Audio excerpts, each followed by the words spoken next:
सोचिए, एक ऐसा विशाल और ताकतवर साम्राज्य जिसकी मिसाल पूरी दुनिया में दी जाती थी, वो अचानक ताश के पत्तों की तरह ढहने लगता है और उसकी जगह एक विदेशी व्यापारी कंपनी ले लेती है।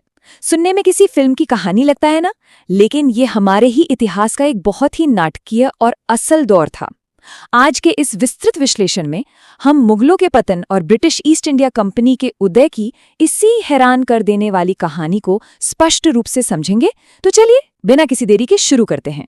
इस पूरी ऐतिहासिक यात्रा को अच्छे से समझने के लिए हमने इसे कुछ खास हिस्सों में बांटा है।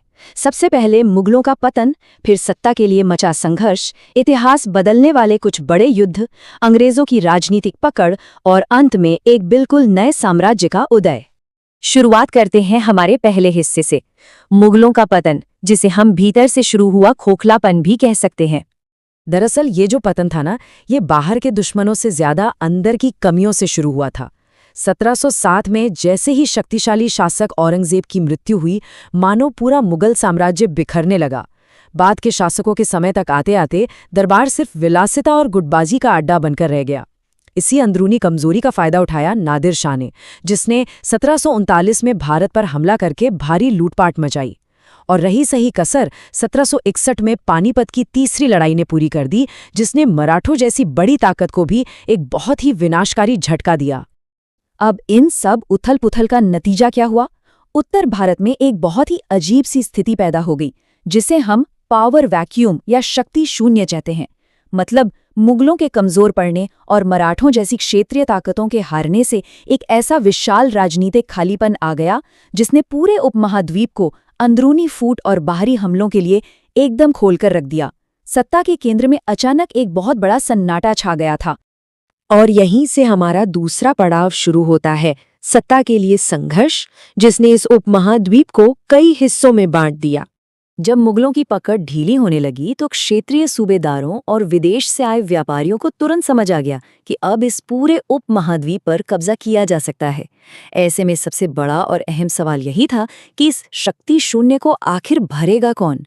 ये इतिहास की बिसात पर एक बेहद रोमांचक मोड़ था, जहां कई सारे खिलाड़ी एक साथ मैदान में उतरने को तैयार बैठे थे। अब इस टेबल को देखिए। इन प्रमुख दावेदारों को हम दो खेमों में बांट सकते हैं। एक तरफ थीं अपनी क्षेत्रीय शक्तियां, जैसे अवध, हैदराबाद और मैसूर, जहां टीपू सुल्तान अपनी फौज में बिल्कुल आधुनिक रॉकेट तकनीक का इस्तेमाल कर रहे थे। उत्तर में महाराजा रणजीत सिंह का बहुत ही अनुशासित सिख साम्राज्य था और मराठे भी फिर से अपनी ताकत बटोर रहे थे। वहीं दूसरी तरफ थे यूरोपीय व्यापारी, पुर्तगाली, डच और खासकर फ्रांसीसी और ब्रिटिश ईस्ट इंडिया कंपनी, जिनके बीच भारत पर दबदबा बनाने के लिए एक बहुत ही कड़ी टक्कर चल रही थी। चलिए आगे बढ़ते हैं हमारी तीसरे हिस्से की तरफ, निर्णायक युद्ध, यानी वो सैन्य बिसात जहां हार और जीत ने इतिहास तय कर दिया। जाहिर सी बात है, व्यापार से राजनीति की तरफ बढ़ता हुआ ये सफर बातों से तो तय होना नहीं था। इसके लिए युद्ध के मैदान में उतरना जरूरी था। ईस्ट इंडिया कंपनी का सिर्फ एक व्यापारिक दल से एक पूर्ण सैन्य ताकत बनने का सफर बहुत ही तेजी से हुआ। 1757 की प्लासी की लड़ाई ने बंगाल में उनकी मजबूत नींव रखी। इसके बाद 1764 के बक्सर के युद्ध ने उन्हें और भी ज्यादा ताकतवर बना दिया। और फिर 1799 तक आते आते श्रीरंगपट्टनम में टीपू सुल्तान की हार के साथ ही दक्षिण भारत में भी अंग्रेजों को चुनौती देने वाली कोई बड़ी शक्ति नहीं बची। लेकिन यहाँ जो सबसे बड़ा गेम चेंजर साबित हुआ, वो था दीवानी अधिकार का मिलना। 1764 में बक्सर जीतने के ठीक बाद 1765 में ब्रिटिश कंपनी को बंगाल, बिहार और उड़ीसा का टैक्स वसूलने का कानूनी हक मिल गया। जरा सोचिए, जो कंपनी बाहर से माल लाकर यहाँ व्यापार करने आई थी, अब वो सीधे भारत के खजाने की मालिक बन बैठी थी।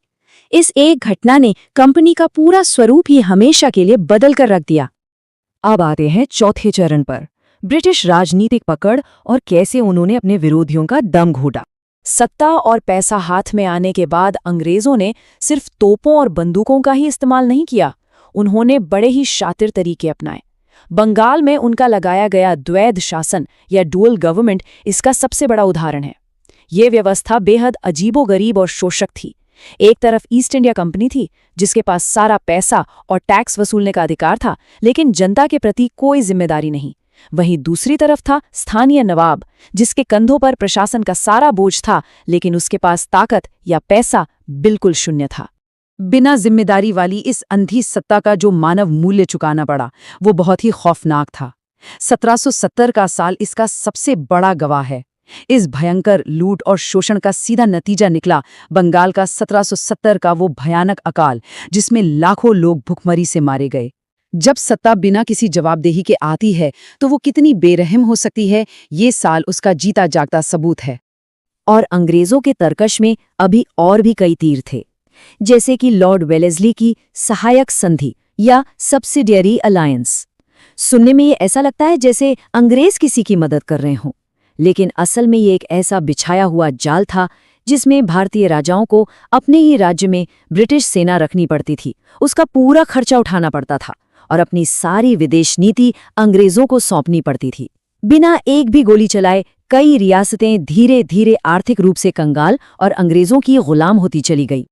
अगर ये काफी नहीं था तो फिर डलहौजी की विलय नीति यानी डॉक्ट्रिन ऑफ लैप्स आ गई। ये एक बेहद आक्रामक हथकंडा था। इसके तहत सीधे तौर पर यह नियम बना दिया गया कि जिस भी भारतीय राजा का अपना पुरुष उत्तराधिकारी नहीं होगा, उसका राज्य सीधे ब्रिटिश साम्राज्य में मिला लिया जाएगा। बस इसी चालाकी का इस्तेमाल करके झांसी, सतारा और नागपुर जैसी कई रियासतों को रातों रात हड़प लिया गया। और इसी के साथ हम पहुंचते हैं अपने आखिरी हिस्से पर, एक नए साम्राज्य का उदय, जिसे हम उपनिवेशवाद का अर्थशास्त्र भी कह सकते हैं। अब तक ईस्ट इंडिया कंपनी सिर्फ जमीन ही नहीं जीत रही थी, बल्कि उसने पूरे भारतीय उपमहाद्वीप के संसाधनों पर अपना मजबूत एकाधिकार जमा लिया था। व्यापारी से शासक बनने के बाद अंग्रेजों ने भारत की अकूत दौलत को एक बहुत ही व्यवस्थित तरीके से निचोड़कर इंग्लैंड भेजना शुरू कर दिया। भारत को सिर्फ कच्चे माल के एक बाजार में बदल दिया गया, जिससे हमारे पारंपरिक हस्तशिल्प और उद्योग पूरी तरह से तबाह हो गए, जिसे डी इंडस्ट्रियलाइजेशन कहा जाता है। किसानों पर लगान का इतना भारी बोझ लाद दिया गया कि वो हमेशा कर्ज में ही डूबे रहे।